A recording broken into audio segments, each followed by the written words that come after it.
Hey everybody, how's it going? This is Danny, the Wicked Awesome Gardener, and as you can see, we are still in my room. I sound better. And that's great. It means I'm starting to get on the mend, but I was in the hospital last night for about 4 hours in the ER for shortness of breath. I do not have COVID. I am vaccinated, but they did the tests anyway, both a rapid and a PCR. They both came back negative. What happened was it seems like I got an upper respiratory infection, and that just kicked my asthma into overdrive. And if I get up and I get active and I start doing things, my lungs just go crazy on me. So I have to rest in bed for a couple of days with nebulizers and steroids. So I'm here making crafts. And what am I doing today? I am making melon hammocks. Yep, the weirdest thing in the world. Typically, most of the crafting I do are baby blankets. I make awesome baby blankets, guys. I'm not going to lie. I'm not going to be modest. I make awesome baby blankets. And after I make a couple of these melon hammocks, I have to get on that because someone's having a baby in 10 weeks and I'm late. So since I have to sit in bed for today and tomorrow, I may as well get that done. If you saw my shorts video this morning, you know that before I went to the hospital last night, I did a quick look through the garden at the squash vines, and I found spaghetti squash hiding under the foliage down near the bottom that are as big as my hand. They are this big, and I need to get some support under them before they fall off. Some people use pantyhose, some people use towels to tie them from side to side to make hammocks. The pantyhose, you put them in and tie a knot below it, and then you tie the top. Well, I don't have pantyhose. I don't have extra towels. And I'm going to have a lot of these spaghetti squash. I'm expecting cantaloupe. I am praying for Kajari melon. So I'm going to need a lot of these hammocks, and I don't really want to go out buying tons and tons of pantyhose. So what I do have on hand is yarn. Lots and lots and lots of yarn because I make crazy baby blankets. So I am crocheting today melon hammocks. I've actually already made a couple. I shot a video already of me making one, and here it is. And I will show you what this all is when I'm done. It's not going to make any sense to you right now. And it's not totally done. I mean, I could hide these ends, but I'm not going to bother. Nobody's looking at them but me and, well, all of you on YouTube. But you're not going to notice it when there's a really awesome melon or squash hanging in this hammock. Almost forgot. Before we get started, go ahead and click that subscribe button so that you can stay up to date on all our latest videos. As you can see, I'm not letting being sick and being stuck in a bed keep me from giving you guys content and show you guys something of value. I find this really fun. So maybe you will too. It's not going to be all, craft videos like this. This is the one crochet thing I do in my garden. It's not going to turn into my baby blanket channel. But go ahead, click that subscribe button. It really helps the channel grow. We're really starting to close in on that 1,000 subscriber goal. We'd love to have you here as part of the Wicked Awesome Gardening community. And I just love all of you guys. Oh my God, the relationships I found here through YouTube, it's awesome. I have definitely made some new friends. So click that subscribe button, be my new friend. So let's get into the tutorial of how to make a granny square style crocheted melon or squash hammock for your trellis. So I have never done a crochet tutorial before. I'm really hoping that I can keep my hands placed right, that you can see them, and that's in focus, and I can show you what I'm doing closely enough in focus. So it's going to be kind of tricky. I'm working on it. Let's start off with the yarn. This is a Karen Simply Soft yarn, but really you can use any yarn for this project. This just happened to be what I had on hand because it's what I like to use to make baby blankets and things. So it's a great way to use up some scrap yarn. Just my little balls of extras from various baby blankets. I'm using a size I crochet hook, but you could use really anything from probably H to K, and it wouldn't be too small or too big for this. So what we're going to do is a granny square, and that starts with a circle. And some people do magic circles, which I have never honestly caught on to doing. My mother taught me one way, and so I'm just going to go ahead and show you what my mom taught me. So you're going to just cross your yarn over like you're going to tie a knot in it. But before you tie that knot, you're going to loop your yarn over and through so that when you pull it, it makes a loop. You'll have a little tail. Don't worry, you'll work that in. You don't really have to. I mean, do these really have to be that pretty? So you're going to pull your yarn down so that you just have your crochet hook in the loop. We're going to do what's called a chain stitch, which means you're going to wrap your yarn up over your hook so that the yarn is right there in that hooked area. So you turn your hook a little bit under and you pull it through the loop. You don't want to pull tight. You want to leave that loop open. You're never going to really pull these tight. You're going to make 6 of these chains.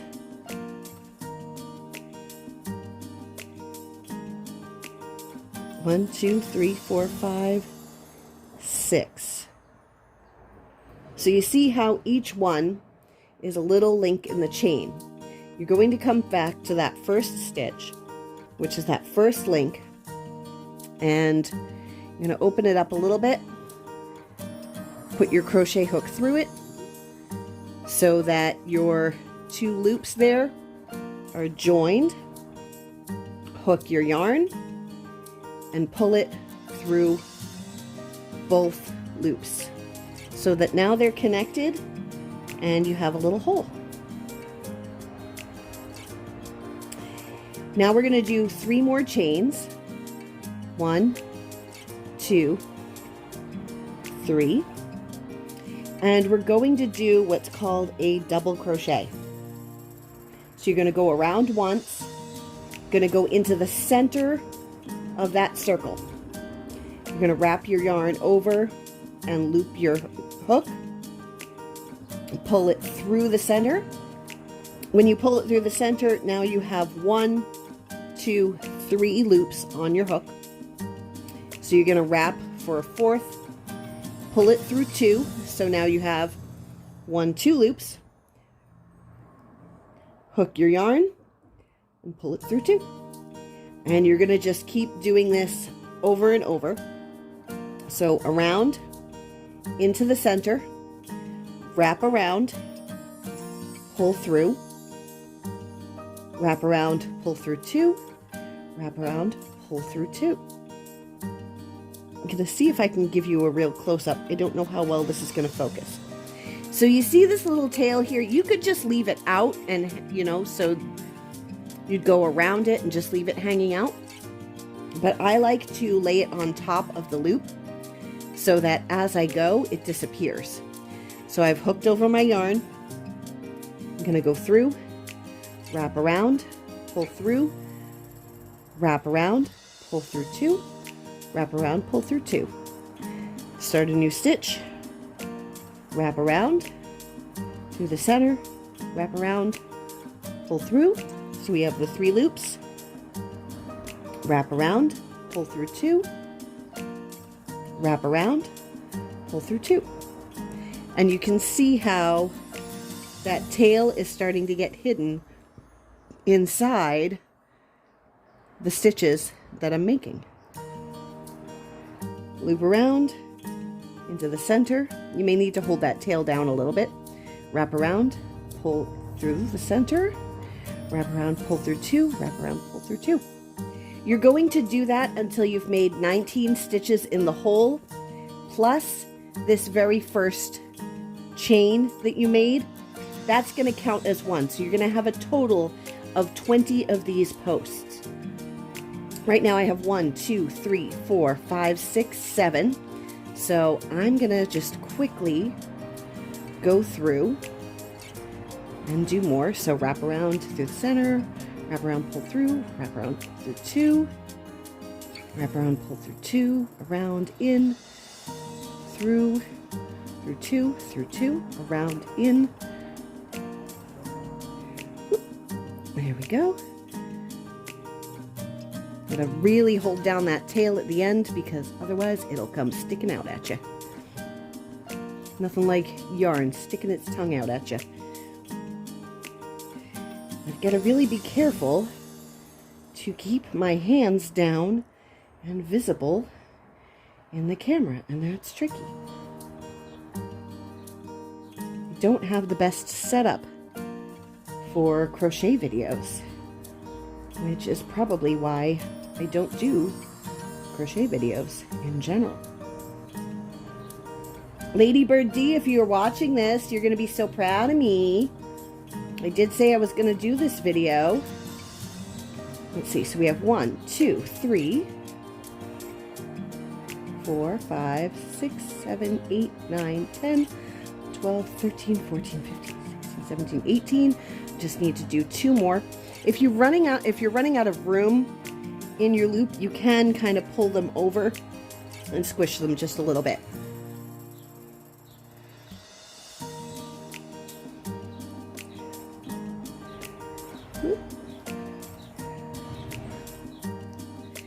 Now here's the tricky part. I'm not sure if I'm going to be able to show you very well if this is focusing or not. That initial post that we made with the chains, 1, 2, 3. There's the 3rd loop right here at the top. So what we're going to do is at that top stitch, we're going to work our hook in through it.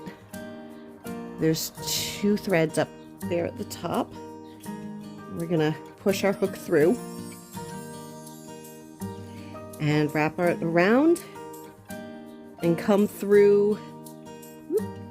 It can be tight, so I made it a little too tight actually myself, and come through all 3.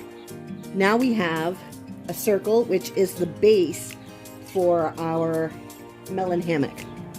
At this point, you could loop your yarn around, pull it through and pull it tight, and then cut this and tie on another yarn, but I don't want to do that, so I'm just going to quickly pull that back out. Pull that up so I can get my yarn back in there. But I'm going to do the whole center of this pink, and then I will do a different color for the strings around the side to hold it. So from here, we're going to do that chain of 3 to make our first post.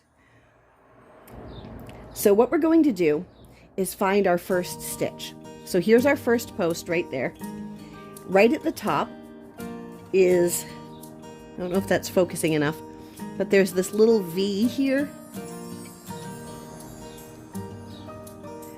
So we're going to loop our yarn around to make a double crochet. We're going to go through that first stitch. So you've got 2 loops on your yarn. Go around, do a double crochet. Into our next stitch, we're going to do triple crochet. And for a triple crochet, we go around twice on our hook. So we've got it wrapped around 2 times, and we've got 1 loop on the hook. We're going to go into that next stitch, loop around, pull through, loop around, pull through 2, loop around, pull through 2, and loop around, pull through 2. So we're pulling through 2 loops 3 times. We're going to do another double crochet. So we're making double crochet, triple crochet, double crochet, which is just 1 loop around on the hook, and then pull through 2 and pull through 2. Now we're going to do another chain post. So we're going to do 1 chain. So it's literally just wrap around, pull through, wrap around, pull through, wrap around, pull through. And we're going to attach that to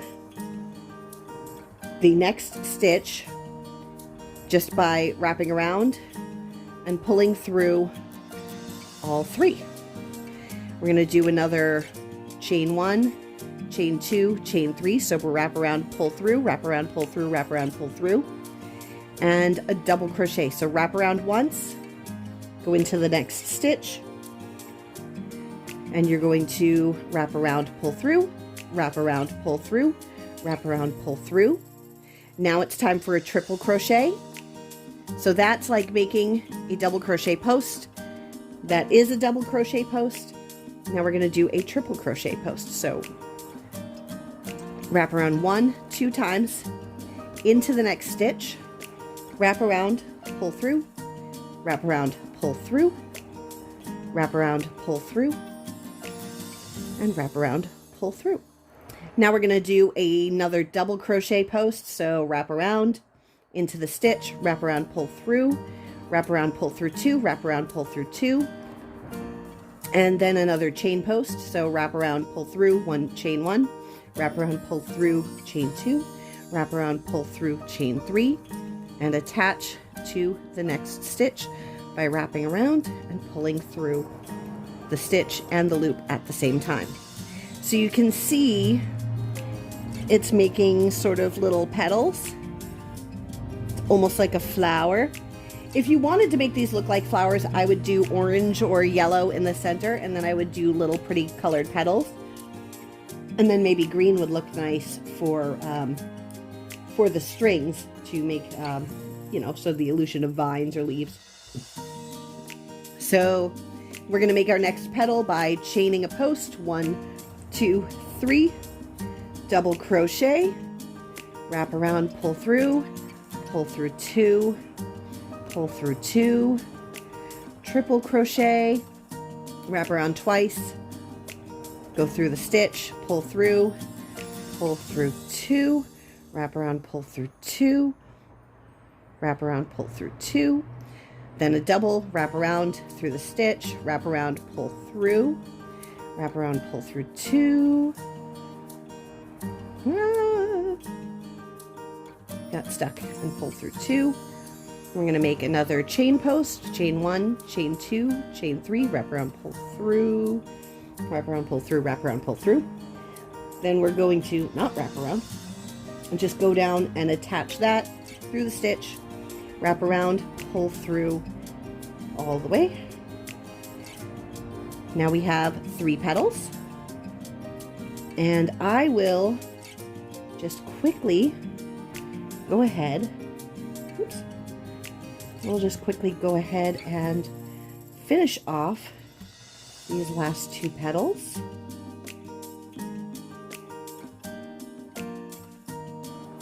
Now when you come back to here, you should be able to count your stitches in front of you, 1, 2, 3, 4. You should have 4 stitches there, which is enough to finish the last of the petals.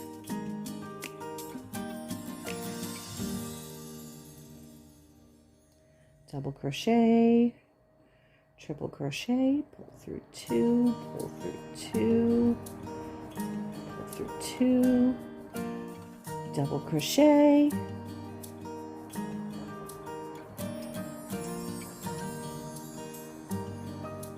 get in there,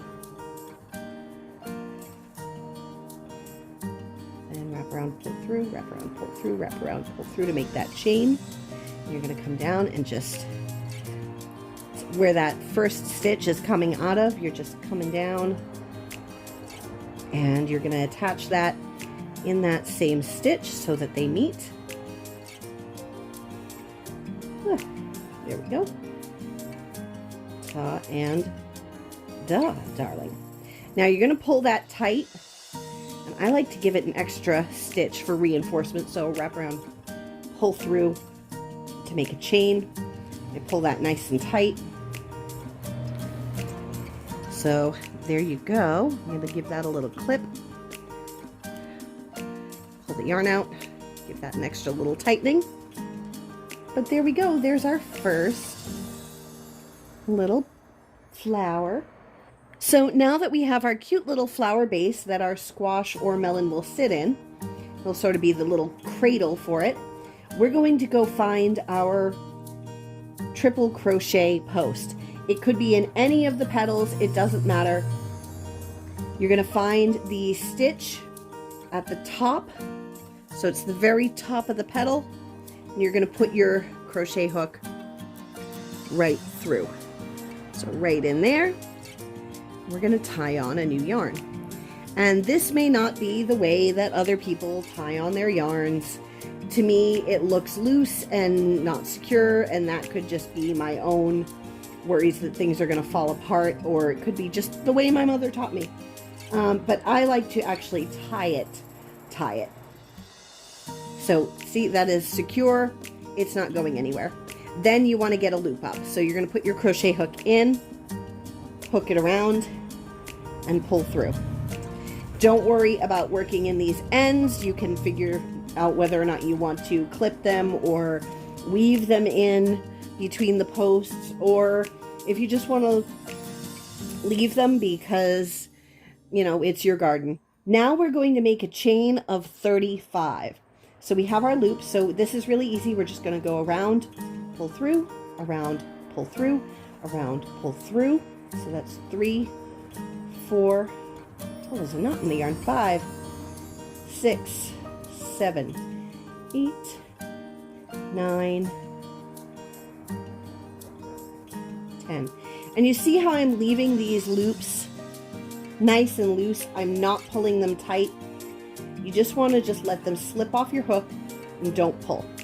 11, 12, 13, 14, 15, 16, 17, 18, 19, 20, 21, 22, 23, 24, 25, 26, 27, 28, 29, 30, 31, 32, 33, 34, 35. So you can see that's a nice long tether that's really longer than obviously your squash or your melon is going to get. What we're going to do then, now that we have our long string, so we're going to go find the top of the triple crochet in the next petal, put our hook through, loop around, pull through. So we've pulled through the stitch at the top of the petal. We're going to pull through the black stitch as well, and now we have a secured loop that this is going to hang from. So then we're just going to go ahead and chain 35 again. So around, pull through, around, pull through.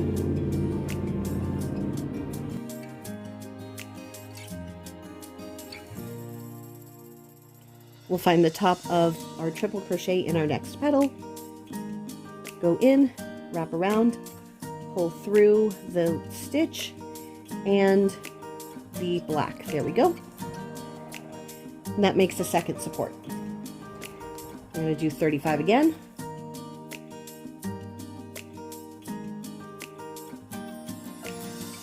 Into our next triple crochet. Chains are easy. Around, pull through, around, pull through, around, pull through, around, pull through.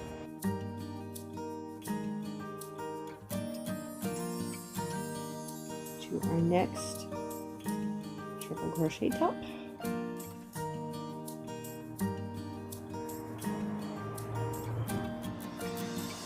And our last one.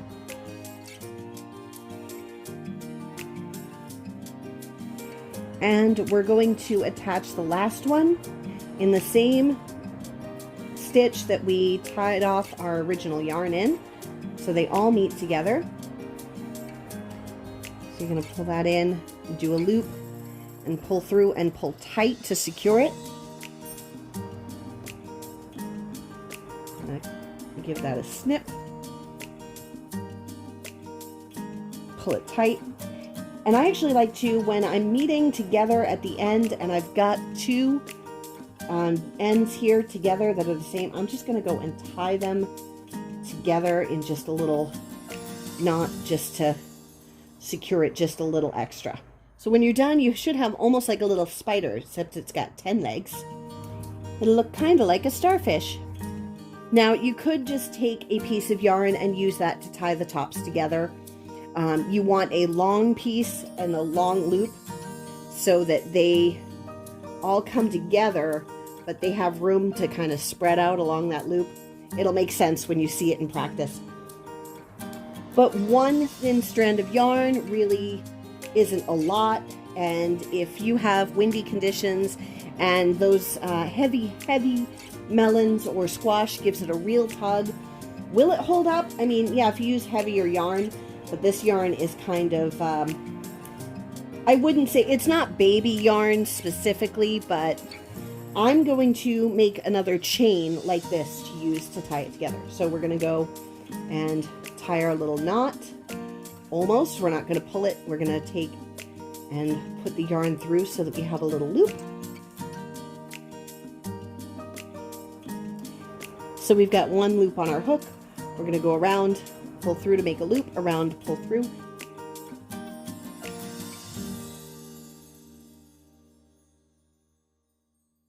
$34, $35. Then to close off the chain, I'm going to do a 36th stitch. Pull that tight. It's going to pull your other stitch a little tight too, but that's okay. It doesn't have to be perfect. We're going to go through and cut it. And pull tight. So here we have our baby melon in our little melon cradle. And so it looks like it's held pretty securely and it doesn't have enough room for growth. But as the melon grows, these two things here separate to accommodate the growth of the melon. So it's going to give it more room. And these also stretch. So plenty of room for the melon to push out against these. And as it gets even bigger, the reason we made these so long and gave it so much to hang from is that as these separate and it exceeds the size allowed by these that keep it secure while it's small, the top will then be able to be pushed open and these will separate around a ring at the top. And I can't really demonstrate that until they get a little bigger, but it will give these more room to spread out to the sides instead of being drawn up to one central point. So it's going to accommodate the growth of your melon all the way through until maturity. And so even if we have a strong windstorm, something like that, these should hold. It's going to keep it up off the ground, away from bunnies or gophers, things like that that'll come in and eat your produce on the ground. It's also going to have it up and healthy away from all the moisture, give it good airflow. It's just going to be a healthier plant altogether, and it's going to keep it from falling and going. So if you like this video, I mean, it's my first ever craft tutorial. Hopefully the focus on it was okay. I couldn't really see because I was like crocheting and looking backwards at the same time at the camera, trying to see if I could see it right. But let's go out and hang it. So what may be kind of tricky here is the camera angle. I think I've found one that will work, but also working around the squash vines. I don't know if you can see that, if the camera's going to focus on it right. Oh, there we go. They are very prickly. They will poke you. Ouch. I don't know what happened to my gardening gloves. So we're going to try to move that out of the way. Here's a baby spaghetti squash.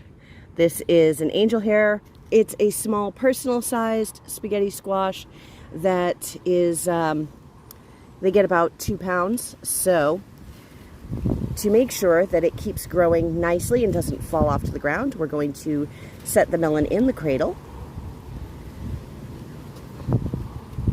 Pull up each side. Obviously, we don't want to manhandle it too much because we don't want the stem damaged. So here we go. I'm going to take up all sides of this. We're just going to kind of thread this through, make sure it gets through all the loops. Missed one. Woohoo. There we go.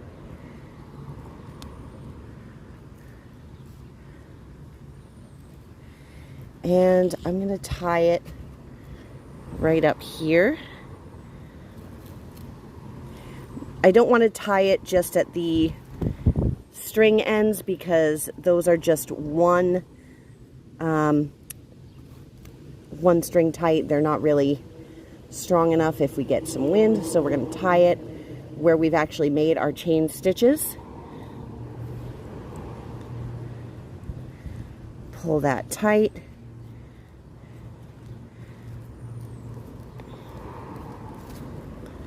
So this looks very, very loose right now, and I put it on a little prematurely just because I wanted to demonstrate. So as this grows and it hangs down, these will separate like that so that it will support our little squash while it grows. For a slightly better example, this is a squash that I put into the hammock a couple days ago. It is also loose, but you can see now what I mean about how as it grows, these separate and really support the squash all around, and how this opens up so that it gives these room to move. And that's it for today for the Wicked Awesome Garden, guys. I've got to go back inside because it is hot and I'm still sick, but I really wanted to get out here and demonstrate the hanging of that hammock. This was a long video, I know, much longer than any of my other videos. It's got to be easily the longest video I've done that was not a live. So if you're still here at the end, I appreciate you so much for sticking around. Go ahead and click that subscribe button, give this video a thumbs up, leave me a comment, let me know if you're going to try this in your garden, and I'll see you next time while we grow more wicked awesome food from yard to table. Bye-bye.